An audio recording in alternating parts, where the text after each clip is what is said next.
নমস্কার, জয় শ্রীরাম, হর হর মহাদেব। আজকে 21শে জুলাই, সবার প্রিয় ডিম ভাত দিবস। তো এই ডিম ভাত দিবসে সেই মমতার রাজত্ব নেই, কিন্তু তার পাগলামি আছে। আর আপনাদের আমি একটা স্পেশাল গিফট দেবো না, সেটা হতে পারে। আজকে ডিম ভাত দিবসে মমতার সেই ঔদ্ধত্য উধাও হয়ে গেছে, অভিষেকের পিছন পাকামি হারিয়ে গেছে, এবং যে ডিম ভাতের জন্য বিখ্যাত ছিল ধর্মতলা, সেটা খাঁ খাঁ করছে। আপাতত শশা আর মুড়ি জুটছে, কিন্তু তা বলে ডিম ডিম বাজার থেকে অদৃশ্য হয়ে যায়নি। আজকে প্রথমেই একটা আপনাদের মন ভালো করা ভিডিও দেখিয়ে দিই এবং তারপর বাকি ব্যাখ্যায় আসছি।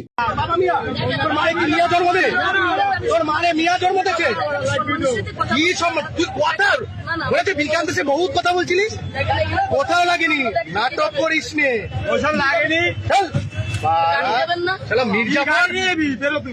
হেঁটে হেঁটে হাঁটবে, হেঁটে হেঁটে গাড়ি ছেড়ে দাও,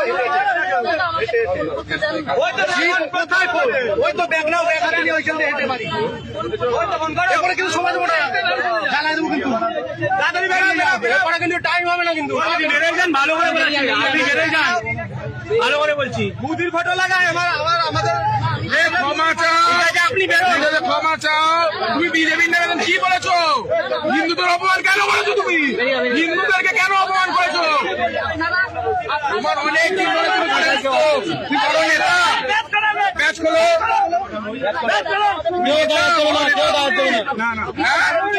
হিন্দুদেরকে মেরে ফেলে দিয়েছিল বলো। আপনি বেরোন, কেউ কিছু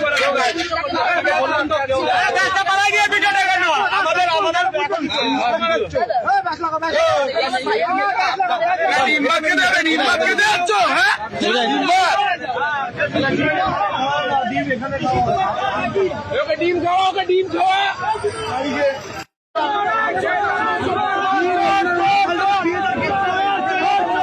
একদম একদম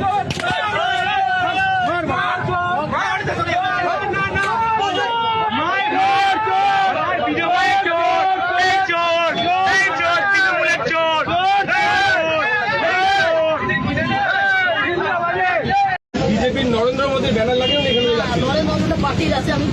আপনি আগে থাকুন,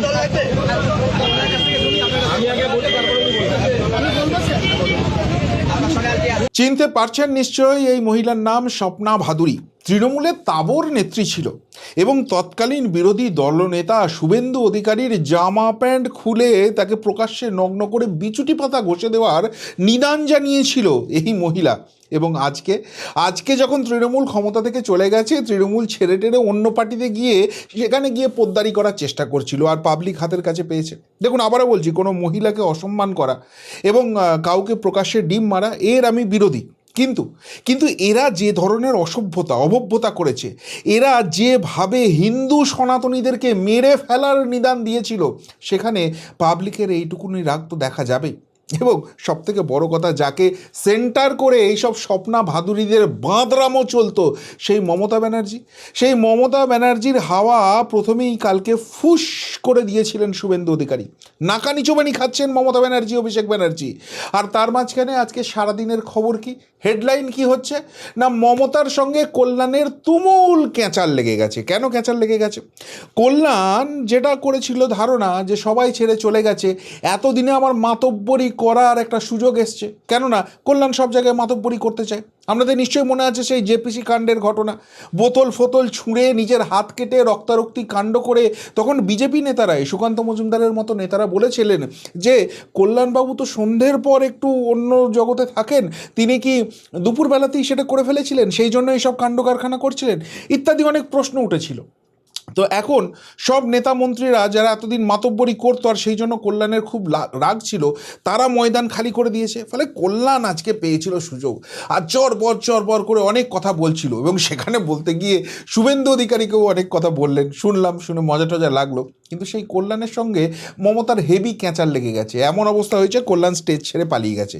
পরে অবশ্য ধামাচাপা দেওয়ার জন্য অনেক কথা বলছিল, কিন্তু ভাবুন একবার, মমতার সাম্রাজ্য চলে যাওয়ার পর এই দলটার কি অবস্থা হয়ে গেছে, যে জায়গা থেকে কল্যাণের সঙ্গে সাজানো ক্যাঁচাল করিয়ে মমতাকে টিআরপি বাড়াতে হচ্ছে। তাহলে যে মমতার এই হাল হয়ে গেছে, সেই মমতা আর কোনো দিন বাংলার রাজনীতিতে ফেরত আসবে বা এদের কথার কোনো গুরুত্ব আছে, এটা মানুষকে বিশ্বাস করতে হবে। সবটাই কিন্তু হাস্যকর পর্যায়ে চলে গেছে। যাই হোক, এটা যখন আজকে টিআরপি খবর হয়েছে, অন্যদিকে আরও সব মজার মজার ব্যাপার হচ্ছে। গতকাল রাত থেকেই চূড়ান্ত নাটক শুরু হয়ে গিয়েছিল। কেননা শুভেন্দু অধিকারী গতকাল বিধানসভাতে মমতার হাঁড়ি তো ভেঙে দিয়েছেন। হাটে হাঁড়ি ভেঙে যাওয়া অবস্থায় মমতা কোন দিকে পালাবে আর কিভাবে মুখ লুকোবে সেটা আর খুঁজে পাচ্ছে না। এমনিতেই দল হেরে যাওয়ার ফলে ওই ভয় দেখিয়ে 100 দিনের কাজ করতে দেবো না, আবাস যোজনার টাকা দেবো না, বা ওখানে গেলে তোমাদের হাতে কিছু টাকা গুঁজে দেবো, চলো বিরিয়ানি খাওয়াবো, চিড়িয়াখানা দেখাবো, এই সব করে তো আর এবারে লোক আনার কোনো জায়গা ছিল না। না গেলে দেখে নেবো, মেরে দেবো, দিদি আছে সেই জন্য টিকে আছো, এইসব বললেও আর হবে না। তাহলে এখানে নাটকটা করে লোকটা কি করে আনা যাবে? আর সেখানেই আমরা চূড়ান্ত নাটক দেখলাম। কেউ বা কারা নাকি এসে মমতার যে মঞ্চ ছিল সেটাকে ভেঙে দিয়েছে। তুমুল হট্টগোল শুরু করে দিল তৃণমূল, কিন্তু কেউ কথাটা শুনলো না। আমরাও মনে মনে ভাবছিলাম যে যেখানে মমতার সঙ্গে লোক নেই, মমতার সঙ্গে নেতা নেই, সেখানে সত্যি সত্যিই বিজেপি গিয়ে এই ধরনের কাজ করেছে। এটা করলে তো বরং মমতার রেলিভেন্স বেড়ে যাবে। তারপর আজকে পাকামি করে কলকাতা হাইকোর্টে ছুটে গিয়েছিল এবং সেখানে গিয়ে থোঁতা মুখটা ভোঁতা যেভাবে হলো, বেশ ভালো লাগলো। যখন মহামান্য কলকাতা হাইকোর্ট বলছে যে দেখো, আমাদের পারমিশনেই তো এখানে সভাটা হচ্ছে, এখানে আগে বিচার নিয়ে এসেছিল, সেখানে এই ধরনের কাণ্ডকারখানা কী করে হলো, তখন রাজ্যের এজি যে ঘটনাটা এক্সপ্লেন করলেন, সবটাই পিকচারটা ক্লিয়ার হয়ে গেল মহামান্য হাইকোর্টের সামনে। এজি কি বললেন? বলছে দেখুন, এরা সভা টভা করবে সেই জন্য মঞ্চ বাঁধছে, ব্যানার ফেস্টুন বাঁধছে, তো ওখান দিয়ে কিছু বাইকার যাচ্ছিল, তাদের সঙ্গে এদের কথা কাটাকাটি হয় এবং সেই বাইকাররা রেগে গিয়ে ওখানে ব্যানার ফেস্টুন কিছু ছিল সেগুলো ছিঁড়ে টিড়ে দিয়েছে, কিন্তু মূল মঞ্চ সেটা কিন্তু আনটাস্ট আছে। এরা যে সব ভাঙচুর হয়ে গেছে বলে এইসব খবর ছড়ানোর চেষ্টা করছে, তার কোনো বাস্তব ভিত্তি নেই। কিন্তু সেটুকুনি হয়ে যাওয়ার পরও পুলিশ ইমিডিয়েটলি সেখানে পৌঁছে গেছে। বারবার মমতা এবং তার সাঙ্গ পাঙ্গ উপাঙ্গ যারা আছে তাদেরকে বলা হয়েছে আপনারা অফিসিয়ালি কমপ্লেনটা লজ করুন, আমরা তাহলে ইনভেস্টিগেশন স্টার্ট করি, যারা এই বাঁদরামো করতে এসছে তাদেরকেই আমরা কিন্তু এখানে সবক শেখাবো। কিন্তু এরা কেউ সেটা করেনি। কেন? কারণ টিআরপি পেতে হবে, লোককে দেখাতে হবে দেখো আমাদেরকে মারছে বিজেপি, ওই নাটকটা করে যদি একটু পাত্তা পাওয়া যায়। তো সেই সব যখন হয়নি, তখন পুলিশ স্বতঃপ্রণোদিতভাবে একটা মামলা রুজু করেছে এবং সেই অনুযায়ী ইনভেস্টিগেশন এগোচ্ছে। এখন এই কথা শোনার পর মহামান্য কোর্ট আর কি বলবে?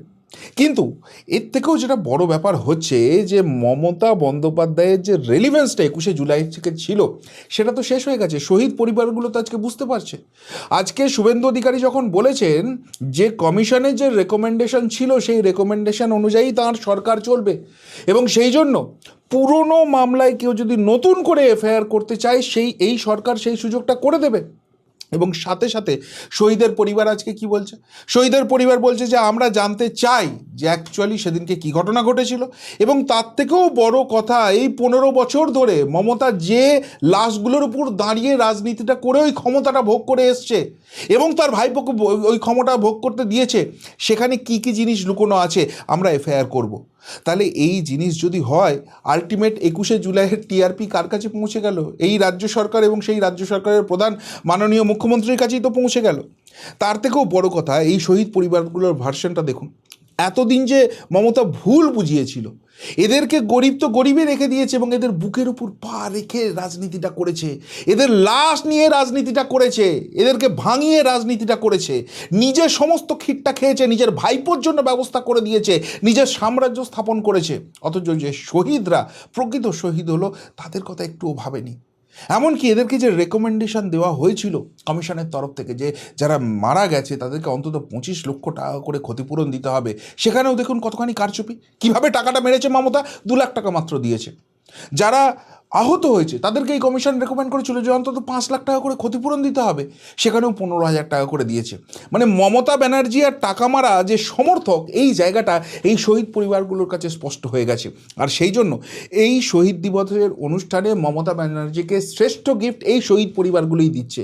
ওই যে ব্যানার ট্যানার করেছিল না, বিড়লা প্ল্যানেটোরিয়াম চলো মমতার ছবি দিয়ে ঢক্কা নিনাদ করে করেছিল, সেখানে আজকে সুন্দর করে জুতোর মালা পরিয়ে দিয়েছে এই শহীদ পরিবার। তাহলে যে শহীদ পরিবারের জন্য এই অনুষ্ঠানে নাটক করছে মমতা, তারা যদি মমতার গলায় চোরের রানী বলে জুতোর মালা পরায়, তাহলে এই মমতার আর মুখ দেখানোর কোনো জায়গা আছে? অবশ্য নির্লজ্জ দোকান কাটা না হলে তো তোলামূল করা যায় না, সেটা মমতা ব্যানার্জি, অভিষেক ব্যানার্জিরা অনেক আগেই প্রমাণ করে দিয়েছে। এদেরকে নিয়েও নাকি আজকাল রাজনীতিতে চর্চা করতে হবে। তবে মমতার সাম্রাজ্য গেছে, এই শহীদ পরিবারের কাছ থেকে একদম শটান থাপ্পড় খেয়ে গাল লাল হয়ে গেছে, তাও বকলমবাজি যায়নি। মমতা ব্যানার্জি ডিএ নিয়ে কথা বলছে এবং কি ভাঁট বকছে জানেন, কতখানি মিথ্যাচার করছেন জানেন। মমতা বলছে নাকি প্রত্যেক বছর দুবার করে 10% করে ডিএ দিত। মমতা ব্যানার্জি, ওই ডিএটা যদি সত্যি আপনি দিতেন তাহলে এতবার মামলা হয়েছিল কেন, আপনি হেরেছিলেন কেন? এত ডিএ দিলে সরকারি কর্মচারীদের পয়সা রাখার কোনো জায়গা হতো না। মিথ্যাবাদী জোচ্চোর মমতা ব্যানার্জি বলেছিল ডিএ চেয়ে ঘেউ ঘেউ করবেন না, সরকারি কর্মচারীদের সঙ্গে কুকুরের তুলনা করেছিল। আর সেই মমতা ব্যানার্জি আজকে বড় বড় বাতেলা মারছে এবং সরকার সেটাকে অ্যালাউ করছে। এইসব কথা বলার জন্য কোমরে দড়ি পরিয়ে ইমিডিয়েটলি এই মমতা ব্যানার্জিকে জেলে পৌঁছে দেওয়া উচিত। কিন্তু মমতা ব্যানার্জি তো মমতা ব্যানার্জি, সেখানে আর কোনো রকম কোনো ব্যাপার নেই। যেটা স্বভাবসিদ্ধ ভঙ্গি, সেই ভঙ্গিতেই আবারও ব্ল্যাকমেল করে যাচ্ছে এবং রাজ্যের মুখ্যমন্ত্রী শুভেন্দু অধিকারীকে। এর আগে আমরা নির্বাচনী প্রচারে শুনেছিলাম দেশের স্বরাষ্ট্রমন্ত্রী অমিত শাহকে অবধি ব্ল্যাকমেল করার চেষ্টা করেছিল এই ব্ল্যাকমেলার মমতা ব্যানার্জি। তার কাছে নাকি লুকোনো পেনড্রাইভ আছে, যে পেনড্রাইভ সামনে নিয়ে চলে এলে সব কিছু ভান্ডা ফাঁস হয়ে যাবে। তো আনুন মমতা ব্যানার্জি, আপনি তো হেরে ভূত হয়ে গেছেন, বাড়িতে ঢুকে আছেন, বাড়ি থেকে বেরোতে পারছেন না, এখনও কিসের জন্য অপেক্ষাটা করে আছেন? আসলে মিথ্যেবাদী নাটুকে চিটিংবাজ মহিলা না হলে এই মমতা ব্যানার্জি হওয়া যায় না, সেটা তো মমতা ব্যানার্জিই প্রমাণ করে দিয়েছে। আজকে শুভেন্দু অধিকারীকে ব্ল্যাকমেল করার চেষ্টা করছে, আজকে রাজ্যের মাননীয় মুখ্যমন্ত্রীকে ব্ল্যাকমেল করার চেষ্টা করছে যে আমি নাকি তোমার সব ফাঁস করে দেবো। দিন, আমরাও জানতে চাই। এবং আবারও বলছি, দুর্নীতির সঙ্গে এই বাংলার মানুষ কোনোদিন আপোষ করেনি, করবে না। সেই জন্য আপনাদের মতো দুর্নীতিবাজদের লাথ মেরে তাড়িয়েছে এই বাংলার মানুষ। এবং সেখানে যদি এই রাজ্য সরকারের কেউ, তিনি যদি স্বয়ং মুখ্যমন্ত্রীও হন, তিনিও যদি দুর্নীতি করেন এবং সেই প্রমাণ সামনে আনতে পারেন, বাংলার মানুষ তারও প্রতিবাদ করবে। আপনার এই ব্ল্যাকমেলিংয়ের স্বভাবটা কবে যাবে? এবং রাজ্য সরকারকেও প্রশ্ন করছি, দিনের পর দিন এই মহিলা এইভাবে ব্ল্যাকমেল করে যাওয়ার চেষ্টা করবে, মিথ্যাচার করবে, একটার পর একটা এই ধরনের ফালতু ইস্যু নিয়ে আসবে এবং বাজার গরম করার চেষ্টা করবে। এই দেশের যারা মাননীয় মন্ত্রী রয়েছেন, এই রাজ্যের মাননীয় মন্ত্রী রয়েছেন, তাদের সম্মানহানি করার চেষ্টা করবেন, আর এনাকে বাইরে ছেড়ে রেখে দেওয়া হবে। প্রশ্ন কিন্তু আপনাদের বিরুদ্ধে উঠবে রাজ্য সরকার, আপনাদের কিন্তু এই বিরুদ্ধে ব্যবস্থা নিতে হবে। তবে আজকে যেটা সবথেকে মজার লাগলো সেটা হচ্ছে মমতা ব্যানার্জির এই নেতার জন্য অসিত মজুমদার। এমনিই তো ব্যাপা করে অনেক কথা বলতেন, মাঝখানে জেল টেল খেতে এসেছিলেন, এত কিছুর পরেও ওই কি বালিশ চাটা তৃণমূলে যাননি, তিনি চটি চাটা তৃণমূলেই আছেন। আজকেও সেজে গুজে গলায় পাউডার মেখে তিনি আসার চেষ্টা করেছিলেন তার মমতা দিদির কাছে, কিন্তু তার আগেই পুলিশ এসে ট্যাগ করে তুলে নিয়ে চলে গেছে। প্রথমে শুনছিলাম একটা কি সিবিআই, ভুয়ো সিবিআই সে যে কেউ একটা ভয় দেখিয়েছিল, সেখানে সাক্ষী হিসেবে নিয়ে গেছে, কিন্তু থানায় পৌঁছানোর পর দেখা যাচ্ছে এর বিরুদ্ধে প্রচুর অভিযোগ, প্রচুর মামলা আছে, একে জেলে ঢুকিয়ে রেখে দিয়েছে। মানে রীতিমতো কার্টুন বৃত্তি চলছে। তৃণমূল কংগ্রেসটা আসলে কি, কতখানি হারমাদদের দ্বারা পরিচালিত, এইসব নেতা এবং তাদের অ্যাক্টিভিটিগুলো দেখলেই কিন্তু স্পষ্ট হয়ে যায়। তবে সবথেকে আজকে যেটা ইম্পর্টেন্ট খবর আমার লাগলো সেটা হচ্ছে এই প্রথম বহুদিন বাদে একটু নিঃশ্বাস নেওয়ার জায়গা পেয়েছে, যাদেরকে দায়িত্ব নিয়ে এই মমতা ব্যানার্জি সাইনবোর্ড করে দিয়েছিল সেই কংগ্রেস। যে কংগ্রেসের হাত ধরে ক্ষমতায় এসেছিল মমতা ব্যানার্জি, সেই কংগ্রেসকেই তো সবার আগে সাইনবোর্ড করেছিল, সব নেতা ফেতা নিয়ে নিয়েছিল। আর তৃণমূলে গেলে মেরে টেরে করে কমে খাওয়া যাবে সব কটা কংগ্রেস তখন নীতি আদর্শ ভুলে গিয়ে জয় মমতা জয়, জয় উন্নয়নের জয় বলে একদম ঝাম মেরে দিয়েছিল। এখন যেহেতু মমতা হেরে ফুটে ভূত হয়ে গেছে, সুতরাং সেই জায়গা থেকে আবার কংগ্রেস নতুন করে অক্সিজেন নেওয়ার চেষ্টা করছে। অবশ্য সেটাই স্বাভাবিক, কেননা যেখানে যেখানে মুসলিম ভোট আছে সেখানে এদের কিন্তু চান্স আছে, বিশেষ করে মালদা, মুর্শিদাবাদ, উত্তর দিনাজপুর। তো সেই জন্য আজকে খুব বড় করে অনেক খরচ টরচ করে কংগ্রেস একটা প্রোগ্রাম করেছিল এই শহীদ দিবস, তাদেরই এতদিন বাদে তাদের ঘুম ভেঙেছিল এবং সেখানে নাকি রেসপন্সও পাওয়া গেছে। মানে এই রাজ্যে তৃণমূল কংগ্রেস, বিশেষ করে মমতা তৃণমূলের হালতটা ঠিক কতখানি খারাপ হয়ে গেছে সেটা বোঝা যাচ্ছে যখন কংগ্রেসের মতো সারা ভারতবর্ষ থেকে কার্যত যারা মুছে যাচ্ছে, যাদের রিভাইভালের কোনো চান্স নেই, তারাও বেশি ভিড় করে দিতে পারে। আসলে ফলতার নির্বাচনে কিন্তু দেখিয়ে দিয়েছিল যে মমতা ব্যানার্জির দি এন্ড হয়ে গেছে, তৃণমূল কংগ্রেসের দি এন্ড হয়ে গেছে। তারপর তো গঙ্গা দিয়ে অনেক জল বয়ে গেছে, যেটুকুনিও এদিক ওদিক চান্স ছিল, একদিকে ঋতব্রতরা ভাগ করে নিয়ে বেরিয়ে গেছে, একদিকে কাকলি সুদীপরা ভাগ করে নিয়ে বেরিয়ে গেছে, মাঝখানে বসে ডুগডুগি বাজাচ্ছে কল্যাণ, বাবুল সুপ্রিয়র মতো নেতারা, আর মমতা সামনে দাঁড়িয়ে হাঁপু গাইছে এবং সেখানে কংগ্রেস সামনে এসে মাতব্বরি করছে। দেখেও ভালো লাগছে, একদিক থেকে কংগ্রেস কিন্তু পোয়েটিক জাস্টিস পাচ্ছে। কিন্তু মমতার সবাই যে ভিড় হয়নি, তৃণমূলের সঙ্গে যে লোক নেই, এটার জন্য যে বিজেপিকে দায়ী করবে সেই জায়গাটাও কিন্তু বিজেপি রাখেনি। বড্ড কুচুটে পার্টি বিজেপি, সেটা আজকে খবর পেলাম, দেখছি যে এখানে বিজেপির যারা কর্মী সমর্থক তারা রাস্তায় জলের বোতল বিস্কুট নিয়ে দাঁড়িয়ে আছে। যে কটা তোলামলি মালকে পেয়েছে তাদের হাতে দিয়েছে, যা বাবা একটু জল বিস্কুট খা, খেয়ে তোরা ভালো করে সভা টভা কর, আমরাও দেখি, আমাদের একটা প্রতিপক্ষ আছে, ফাঁকা মাঠে খেলতে আর কার বা ভালো লাগে। তো এই রকম জায়গায় চলে এসছে। যদিও তৃণমূল বহু জায়গাতেই নাকি ছবি ভিডিও পেয়েছে যেখানে বিজেপি কর্মীরা গিয়ে মারধর করছে। দেখুন, আবারও বলছি, আইন হাতে তুলে নেওয়া পছন্দ করি না, সেটাকে সমর্থন করি না, কিন্তু এই তৃণমূল যখন ক্ষমতায় ছিল এবং বিশেষ করে 2019-এর পরে এই রাজ্যে যখন বিজেপির উত্থান হয়েছে, কতখানি শয়তানি করেছে। বিজেপি যেখানে যেখানে সভা করতে গেছে প্রত্যেকবার তো হাইকোর্টে গিয়ে পারমিশন নিয়ে আসা হয়েছে, একটা স্ট্রিট কর্নার করতে গেলেও তাদেরকে সেটা করতে হয়েছে। কিন্তু সবথেকে ইম্পর্টেন্ট যেটা, যখন এই কর্মী সমর্থকরা রাস্তা দিয়ে গেছেন সেখানে ঢিল মারা হয়েছে, লাঠি মারা হয়েছে, অ্যাটাক করা হয়েছে। এমনকি শুভেন্দু অধিকারী অবধি যেখানে গেছেন সেখানে কর্মী সমর্থকরা গেলে তাদের সঙ্গে কি অন্যায় অত্যাচার করা হয়েছে, কিভাবে মেরে ফেলার চেষ্টা করা হয়েছে, কিভাবে ডান্ডা দিয়ে পেটানোর চেষ্টা করা হয়েছে। শুভেন্দু অধিকারীর গাড়ি তো পেট্রোল ঢেলে চালিয়ে দেওয়ার চেষ্টা করা হয়েছে। সেই তৃণমূল আজকে যদি বলে আমাদের উপর অত্যাচার হচ্ছে, তৃণমূল বাইরে বেরোতে পারছে, এটা বিজেপির সৌজন্য। এদের তো ঘরের বাইরে বেরোবার কথা নয়, এরা যে অত্যাচার গত 15টা বছর ধরে বাংলার মানুষের উপর করেছে। কিন্তু তা সত্ত্বেও বিজেপি কিন্তু বিস্কুট জল দিয়ে এদেরকে বলছে, যা তোদের যা ওকাদ আছে করে দেখিয়ে দিয়ে, কেননা বাংলার মানুষ বুঝিয়ে দিয়েছে এই তৃণমূল আর কোথাও নেই। ফলে 21শে জুলাই আলটিমেটলি তৃণমূল কংগ্রেস, বিশেষ করে মমতা বন্দ্যোপাধ্যায়ের নেতৃত্বাধীন তৃণমূল কংগ্রেস একটা জোকার পার্টিতে পরিণত হয়েছে এবং সেই জোকার পার্টি কিছু ভাঁড়ামো করে গেছে। আমরা মিস করছিলাম বহুদিন ধরে মমতা বন্দ্যোপাধ্যায়ের ওই বাচনভঙ্গি আমরা শুনিনি, ওই স্টেজে দাঁড়িয়ে স্ট্যান্ড আপ কমেডির মতো ভুলভাল বকে যাওয়া এবং সেটা নিয়ে মিম, ট্রোল, এই যারা কন্টেন্ট ক্রিয়েটার আছে তাদের ঘর চালানোর মতো কন্টেন্ট, এইসব কিচ্ছু পাচ্ছিলাম না। আজকে আবার মার্কেটে বেরিয়েছে এবং বেরিয়ে সেই ভুলভাল ভাঁটবকে সেই একই জায়গাটা আবারও দিয়েছে। তার বাইরে আর কোথাও কোনো রেলিভেন্সের রইল বলে কোথাও তো কিছু মনে হচ্ছে না। এবং আলটিমেটলি এই 21শে জুলাই কার্যত বোধহয় এই রাজ্যের তৃণমূলের শেষ 21শে জুলাই হয়ে রইল। এরপর আর 21শে জুলাইয়ের দিকে কেউ পার বাড়াবে বলে কিছুই তো মনে হচ্ছে না। কি বলবেন আজকের সারাদিনের এই 21শে জুলাই নামক সকল শহীদ দিবস নিয়ে যে সীমাহীন ভাড়ামো কলকাতা এবং সারা পশ্চিমবঙ্গকে দেখতে হলো, সেই নিয়ে যদি কিছু বলার থাকে অবশ্যই কমেন্ট বক্সে কমেন্ট করে জানাবেন। এখনকার মতো এখানেই শেষ করলাম, ফেরত আসছি নতুন প্রতিবেদন নিয়ে খুব তাড়াতাড়ি। ভালো থাকবেন, সাথে থাকবেন, পাশে থাকবেন। নমস্কার।